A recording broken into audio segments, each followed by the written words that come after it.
یہ کہانی پنجاب کے ایک چھوٹے سے گاؤں نور والا کی ہے۔ یہاں کا ایک نوجوان لڑکا شاہ نواز صرف 20 سال کا تھا۔ خوبصورت، تنومند اور ایک سیدھا سادہ مزاج رکھنے والا دیہاتی لڑکا، مگر وہ بچپن سے ہی کچھ عجیب خواب دیکھتا تھا۔ خوابوں میں ایک خوبصورت مگر عمر رسیدہ عورت آتی تھی جو اسے بلاتی تھی، اس سے باتیں کرتی اور کہتی، شاہ نواز ایک دن تم میرے ہو جاؤ گے۔ شروع میں شاہ نواز نے اسے محض خواب سمجھا، لیکن جیسے جیسے وقت گزرتا گیا وہ خواب حقیقت سے زیادہ واضح ہونے لگے۔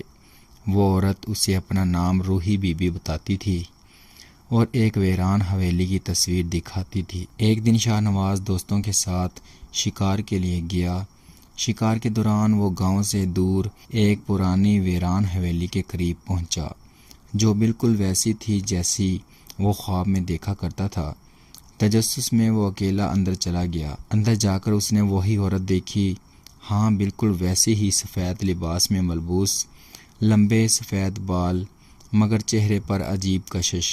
شاہ نواز خوف زدہ ہو گیا، مگر وہ عورت مسکرا کر بولی، میں وہی ہوں جسے تم برسوں سے خواب میں دیکھتے آئے ہو، میں روحی ہوں۔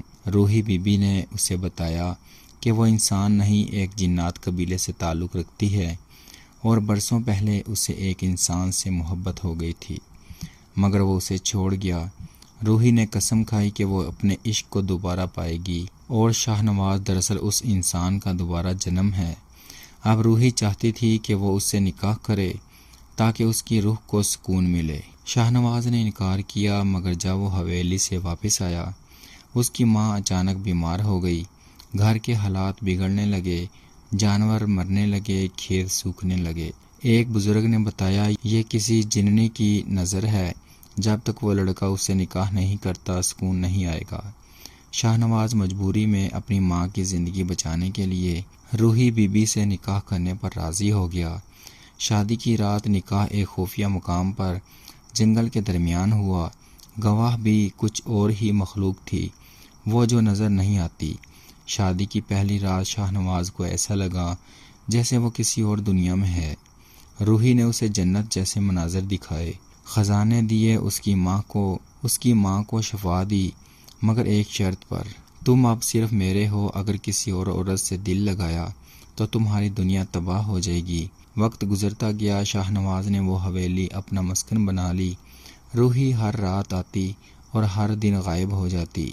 گاؤں والے طرح طرح کی باتیں کرنے لگے کہ وہ دیوانہ ہو گیا ہے یا کسی سائے کے قبضے میں ہے، مگر شاہ نواز خوش تھا یا شاید مجبور۔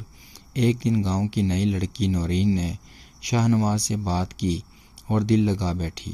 روحی نے سب کچھ جان لیا اور اسی رات نورین کی روح اس کے جسم سے جدا ہو گئی۔ شاہ نواز کی دنیا ایک بار پھر اندھیرے میں ڈوب گئی۔ روحی بی بی سے شادی کے بعد شاہ نواز کو بے شمار نعمتیں حاصل ہوئیں۔ گاؤں والے حیران تھے کہ ایک معمولی کسان کا بیٹا اتنی زمین، اتنا سونا، اتنے مویشی کیسے رکھتا ہے۔ شاہ نواز ہر روز خوش باش نظر آتا، لیکن اندر ہی اندر ایک عجیب سی تنہائی نے اسے گھیر لیا تھا۔ روحی صرف رات کو آتی، دن میں وہ حویلی سنسان ہو جاتی، صرف ہوا کی سرسراہٹ اور در و دیوار کی پراسرار حرکت باقی رہتی۔ ایک رات شاہ نواز نے ہمت کر کے روحی سے سوال کر لیا، تم دن میں کہاں چلی جاتی ہو؟ کیا تم واقعی مجھ سے محبت کرتی ہو یا سب صرف کوئی جادو ہے؟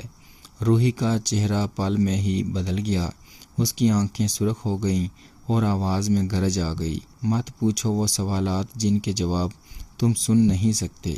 تم نے میرے ساتھ نکاح کیا ہے، اب تم میرے ہو، مکمل میرے۔ شاہ نواز کانپ گیا، وہ سمجھ چکا تھا کہ یہ نکاح محض محبت نہیں، ایک قید ہے۔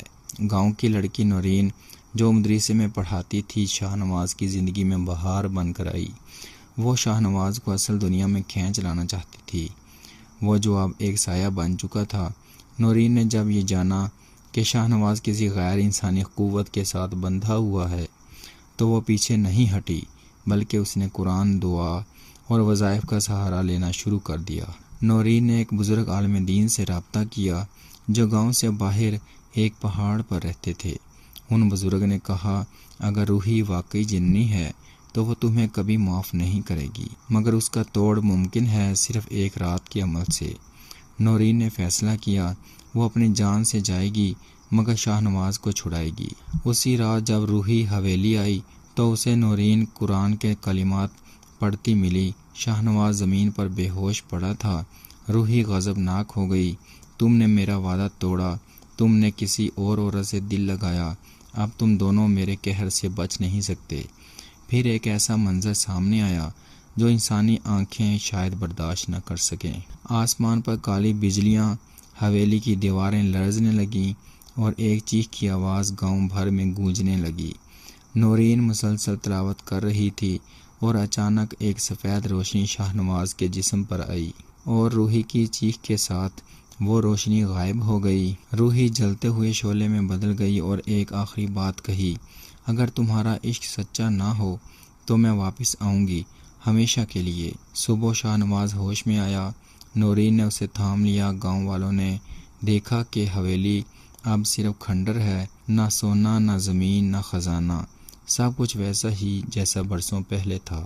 شاہ نواز اور نورین نے نکاح کیا اور ایک نئی زندگی شروع کی، مگر ایک کمرے کی کھڑکی میں آج بھی ایک آئینہ ہے جس میں کبھی کبھار روحی کا چہرہ نظر آتا ہے۔ کبھی کبھی عشق کے نام پر کی گئی قربانی قید بن جاتی ہے۔ کیا شاہ نواز نے غلط فیصلہ کیا یا وہ صرف ایک پرانی روح کی قید میں تھا؟ کیا روحی واقعی محبت کرتی تھی یا صرف اپنا انتقام مکمل کر رہی تھی؟ کیا روحیں ہمیں اپنے ساتھ باندھ سکتی ہیں؟ کیا جنات کا نکاح انسانوں سے ممکن ہے؟